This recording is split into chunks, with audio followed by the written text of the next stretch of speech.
Olá, seja bem-vindo a mais uma aula da nossa jornada Despertar da Consciência e hoje nós vamos falar sobre os arquétipos. O que são os arquétipos? Existem várias formas de explicar o que é um arquétipo. Nós abordaremos algumas delas. É importante lembrar e durante a aula e as próximas aulas, na continuação deste assunto, que o arquétipo que a gente vai falar aqui é relacionado ao universo. Então, tudo que se forma na matéria, ou mesmo energeticamente, já que matéria também é energia, né? Já vimos bastante sobre isso nas aulas anteriores. Tudo isso é formado de alguma forma. Como que é essa forma? É o que a gente chama de projeto, de planta, de blueprint. Então, o arquétipo é essa planta antes da casa ser construída.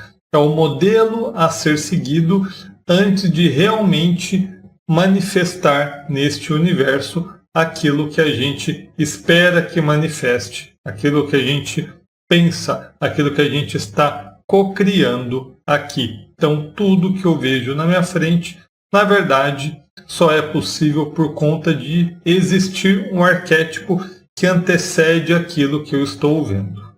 Eles são padrões universais, imagens, símbolos, eles existem a nível inconsciente. Então, a nível consciente aqui, eu não consigo, eu quero ver o arquétipo. Eu não vejo o arquétipo, eu vejo a manifestação daquilo que já existe. Eu consigo sentir aquilo que já existe. Eu consigo então pegar aqui esse mouse aqui, estou pegando o mouse. Existe o arquétipo do mouse.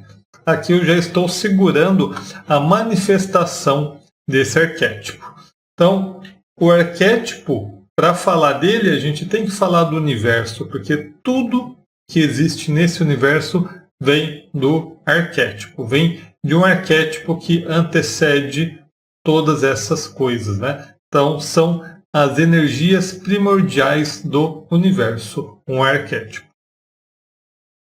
Um mouse, uma casa, um carro, um tijolo. Quando a gente começa a pensar nas coisas, mas eu estou fazendo. Ok, você está fazendo, você constrói uma casa, né?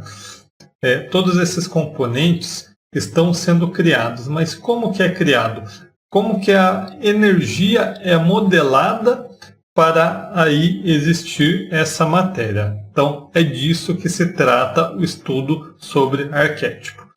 Arquétipo são energias vivas, energias conscientes, que vão se expressar no nosso mundo em formatos, em sentimentos, em símbolos, comportamentos, atitudes, situações, tudo na verdade é arquétipo.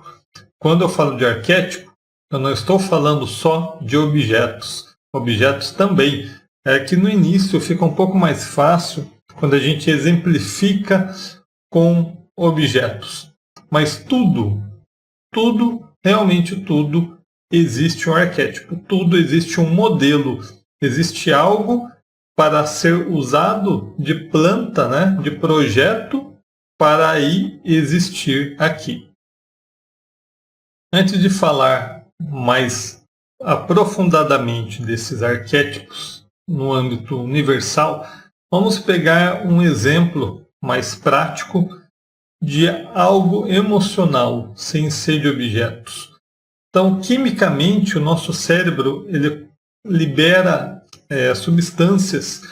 Essas substâncias vão agir e assim nós temos emoções. De repente, você está mal sem motivo nenhum. Ou você está bem, aí você tem motivo, porque o certo é estar bem. Mas existem estímulos que podem te ocasionar essa liberação de substâncias e aí esses estímulos são processados pelo nosso sistema límbico. E aí entra o que se chama de emoção primária, falando um pouco de neurologia. Então, toda a gama de emoção pode ser induzida por um arquétipo correto. Vamos dar alguns exemplos aqui. Vamos visualizar aqui o nosso cérebro para entender o sistema límbico também. Então, este aqui é o cérebro. Nós temos nele a amígdala, conhecido como o centro do medo. Então, ela faz esse processamento de emoções, principalmente relacionado a medo e agressão. E também ela tem um papel muito fundamental, que é o processamento das memórias emocionais. No cérebro também temos o hipocampo. Ele é essencial para a formação e a recuperação de memórias. Ele associa a um estímulo com uma experiência passada. Vamos usar aqui, nosso exemplo vai ser a cor vermelha, tá? Aí a gente vai entender como que a amígdala, o hipocampo e o hipotálamo, como que processa essa informação da cor vermelha. O que é o hipotálamo? Ele regula as funções do corpo, igual fome, sede, estresse, a resposta ao estresse. Ele conecta o sistema límbico ao sistema nervoso autônomo. Então, este aqui é nosso cérebro, nosso sistema límbico. Aqui nós temos a amígdala, exemplificada aqui nessa bolinha, que está acesa. O hipotálamo está aqui embaixo. Então, as reações aqui relacionadas ao alerta, ao sono, emoção, tudo controlado por este sistema. Lembrem-se que o nosso corpo é uma grande máquina, na verdade. Nós vamos usar o exemplo da cor vermelha. Eu estou aqui agora com eu vou levantar aqui o microfone da cor vermelha. E nesse momento eu não estou em alerta por ter uma cor vermelha. Este exemplo que a gente vai utilizar é só um pequeno exemplo para aí a gente aprofundar no arquétipo universal que vai fazer um efeito em você independente de suas crenças. Olha que bacana. Não é o exemplo da cor vermelha agora, tá? Mas mais à frente nós vamos falar desses arquétipos universais que vão fazer esse efeito independente de suas crenças. Pensando então na cor vermelha, ela pode induzir emoções de paixão, energia, perigo, depende muito da forma que acontece. Por quê? Porque o vermelho é usado em uma variedade de contextos. Neste exemplo que eu dei aqui, o meu microfone está vermelho. A gente vai sair de carro, tem o semáforo verde, amarelo, vermelho. Então, no marketing para luxo, se usa vermelho para poder, elegância. Você pode ter o vermelho em contexto romântico. Uma contabilidade, o vermelho indica o quê? Dívida, perda. Ou seja, para a mesma cor, nós conseguimos ter vários significados diferentes. Vamos colocar que desencadeia reações diferentes. Mas como que é desencadeado no nosso cérebro? Então, o meu objetivo nesse início aqui, antes da gente seguir, é entender um pouco da neurociência mesmo. Como que o nosso cérebro processa isso? Como que a minha emoção se altera por conta desse processamento de uma informação externa, né?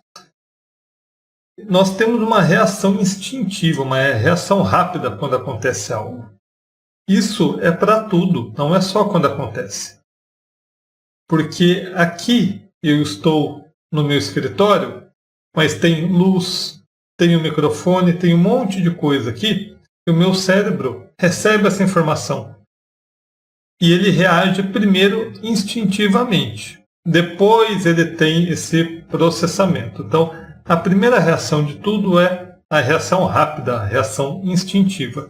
Depois a informação visual, aquilo que eu vi, vai para a amígdala.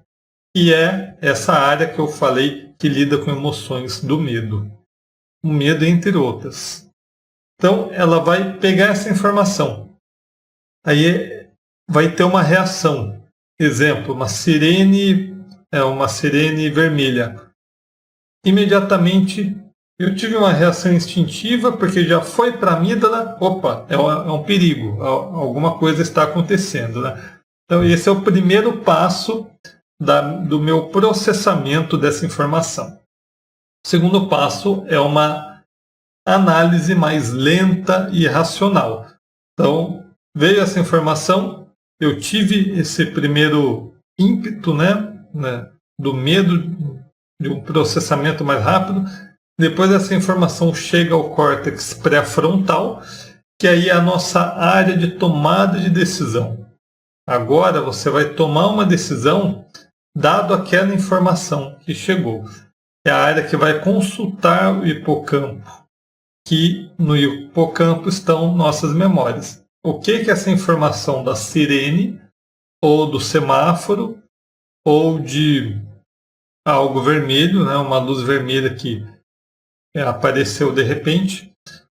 O que ela, com relação às memórias que eu tenho, onde estão as associações para eu saber se é algo referente ao trânsito, se é algum perigo, se eu tenho que frear o carro, se eu tenho que correr para algum lugar, se essa sirene, quando toca ela, eu tenho que sair correndo ou não. Associa essa memória com algo, às vezes, de carinho, vai depender do estímulo dado e da memória que eu tenho. Então, este é um exemplo para a gente entender como que o nosso cérebro capta a informação e, baseada nisso, o cérebro, vai pegar a informação e vai gerar as substâncias que irão moldar a nossa emoção. Então, nós vamos sentir uma emoção. Às vezes, existem estímulos externos que a gente nem sabe que está tendo e, de repente, a gente fala, abaixou a minha vibração, né? Porque liberou substâncias que deixam a gente em estado emocional negativo, né? Essa percepção pode ser consciente, eu estou vendo a luz aqui na minha frente, ou inconsciente. Quando é inconsciente, então a gente costuma falar que o estímulo é subliminar. Então, não é algo às claras, né? Está acontecendo subliminarmente. Mas isso é importante? Na verdade, ela é muito importante, porque a maior parte das nossas ações, dos nossos comportamentos, são feitos baseados no nosso inconsciente, que é onde está a maior parte das decisões. Fica lá no nosso inconsciente e não aqui no consciente. É por isso que sim, é muito importante quando esses estímulos ocorrem de forma inconsciente. E você pode causar estímulos nas pessoas com objetos, com luzes, enfim. E aí entra marketing, usa muito isso, de forma inconsciente, mas que vai te dar o retorno esperado. Então, é assim que funciona e muitas vezes é usado de forma negativa, né? Quando a pessoa está tomada por uma emoção ou toma atitudes que ela não sabe explicar por que ela tomou aquela atitude, porque veio do inconsciente, na verdade. E os estudos comprovam que as imagens provocam processamento inconsciente. Então, ao ver alguma imagem, qualquer que seja a imagem, já está acontecendo o processamento inconsciente. Não é que você vê uma imagem e agora eu vou analisar, vou processar conscientemente. Não. O primeiro processamento é o inconsciente. Ele continua mesmo quando você está processando conscientemente, olhando aquela imagem. E os estudos também comprovam que muitas vezes as pessoas, quando precisam escolher, tem uma escolha que é A, B ou C, elas optam por algo que elas já conhecem, que tem uma memória associada, de forma inconsciente. Então ela tem escolhas a serem feitas e faz aquela escolha que tem mais memória associada. Não é algo consciente, é um processamento totalmente inconsciente. Falando de venda, o neuromarketing, um anúncio de um perfume, dependendo como ele foi estruturado, causa várias decisões de compra que não são muito racionais, são na verdade emocionais. Então você pode ter um anúncio que não mostra o produto, mas vai provocar um sentimento. E pelo sentimento, seja sedução, poder, vai agir diretamente no cérebro límbico. E agindo no cérebro límbico, a pessoa vai tomar decisão por impulso, que a gente fala, que na verdade é uma decisão dado o processo dessa informação, gerando essas substâncias, gerando essa emoção, aí ela vai tomar aquela decisão que não foi racional, foi tudo por ordem do inconsciente. Tudo isso porque no nosso cérebro tem os neurotransmissores que vão fazer essa liberação dessas substâncias. Mas o que são essas substâncias? Essas substâncias são dopamina. O que é dopamina? Ela dá sensação de prazer, satisfação. Temos serotonina também, que é o bem-estar. Então, essas substâncias podem ser estimuladas por mensagens de marketing que a gente recebe, que está na televisão, está nas redes sociais. O tempo todo tem marketing para tudo quanto é lado hoje em dia. E certas ações, como por exemplo, eu vou ficar recebendo like nas redes sociais. E aí vai gerando dopamina. Vou ficar dando scroll e rindo um pouquinho aqui, vendo algo engraçado, ou vendo algo que eu gosto. E vai gerando essa dopamina, vai te condicionando a querer mais e mais e mais, e aí você não consegue sair daquilo. A gente pega o celular lá e vai, não para, opa. Aí o celular daqui a 1 minuto está nele na mão de novo. Você olha, nossa, apareceu aqui? Não, você pegou. Mas você está tão condicionado que você não conseguiu largar esse vício. Aí você tem que sentar, centrar, colocar ele de lado e falar, não vou mexer com ele agora, não é hora. E pronto. Aí você dá uma desligada dele. Por quê? Ele tem vários mecanismos, né, que causam esse estímulo e aí a gente acaba caindo nesse vício de querer mais, querer mais, querer mais. É um vício como qualquer outro vício. O vício é quando você libera pequenas quantidades de uma substância boa e aí te condiciona a precisar daquilo para sentir algo bom. Você causa ser dependente, ou seja, está em vício, está em dependência daquele vício de consumo, ou seja lá o que for, para se sentir bem. Esse foi um exemplo de como nosso cérebro processa as informações. Ele faz isso para tudo o tempo todo. Porque a única forma de existir forma é um processamento de informação. Tudo aqui é energia. A forma que eu enxergo, como que eu sei que esse cara aqui é um mouse, né? Essa energia está no formato de mouse. Porque todos nós convencionamos que isso aqui é um mouse. É por energia, a gente convencionou. Aí vai entrar o inconsciente coletivo. Então todos nós temos esse acordo de que aqui é um mouse. Para todos os objetos aqui que eu estou olhando e vocês também, existe um acordo. Se não tem arquétipo, não tem forma. Então, esse é um ponto muito importante. O arquétipo é o protótipo universal, é a ideia original, é o modelo antes de existir, de fato, a criação. Então ele é independente de religião, independente de cultura, ele antecede tudo isso. E, claro, que tendo esses conceitos, tendo a informação, pode ser usado para o bem ou para o mal. Por quê? Porque ele vai agir em você de qualquer forma. e muito se usa de forma errada, né? Para manipular as pessoas. E você manipulando as pessoas, você consegue o que quer. O intuito aqui é a gente ter mais consciência. Porque mesmo que você esteja sob efeito de um arquétipo, se você tem consciência disso, o efeito continua, mas você pode utilizar de outras técnicas para conseguir remediar esse efeito. Mas quando a gente vai falar então do arquétipo primordial, é exatamente o que eu falei, independente de crenças. Tá? Vou pegar o exemplo da águia aqui para a gente usar ela como exemplo. Como utilizar o arquétipo da águia de forma prática. É simples, basta ter essa imagem.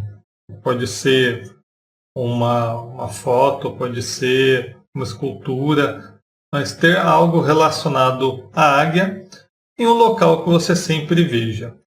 A águia é utilizada como arquétipo de liderança. Então, se você utiliza ela de forma correta, você consegue atingir seus objetivos, que é liderar. Às vezes você quer liderar mais, você quer tomar essa posição de liderança. Aí você pode passar a utilizar a águia. Eu já usei muito esse arquétipo na minha vida, assim, por muitos anos. E é um arquétipo bem poderoso. Lembrando, não tem crença para esse tipo de arquétipo, é algo que antecede as nossas crenças. É um arquétipo que realmente, usado de forma correta, pode te ajudar. Como que a gente pode usar de forma errada, por exemplo, né?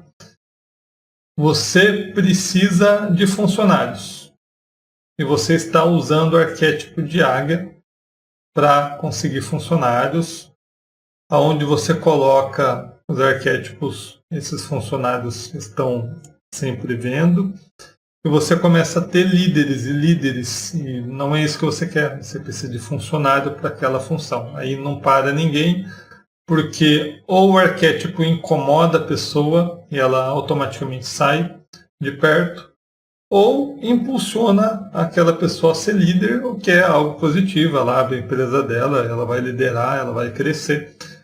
Mas a grande questão aqui é o incômodo. Então, um arquétipo em um local errado pode incomodar as pessoas.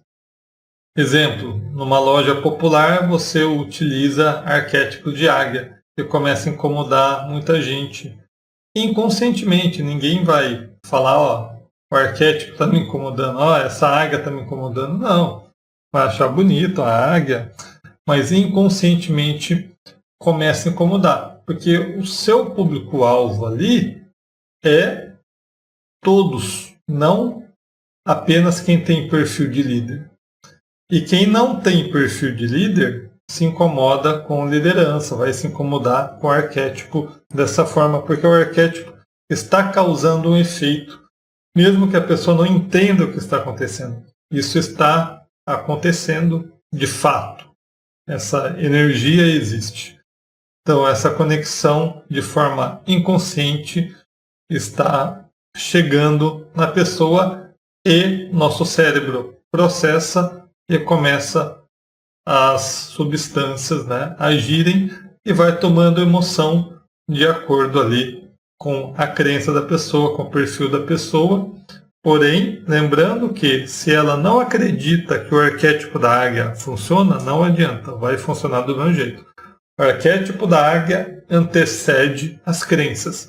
Ou seja, nesse caso, as crenças, o perfil dela, o que ela gosta de fazer, vai ser importante para ela se conectar à frequência do arquétipo da águia ou não. Aí sim, as crenças, a cultura, enfim, muitas coisas, ainda que de forma inconsciente, mas existe esse sentido, né, do que vai acontecer na tomada de decisão dela ao ter contato com o arquétipo. Esses são pequenos exemplos. Agora, nos vídeos seguintes, nós vamos continuar aprofundando nos arquétipos. Te vejo nos próximos vídeos da Jornada Despertar da Consciência.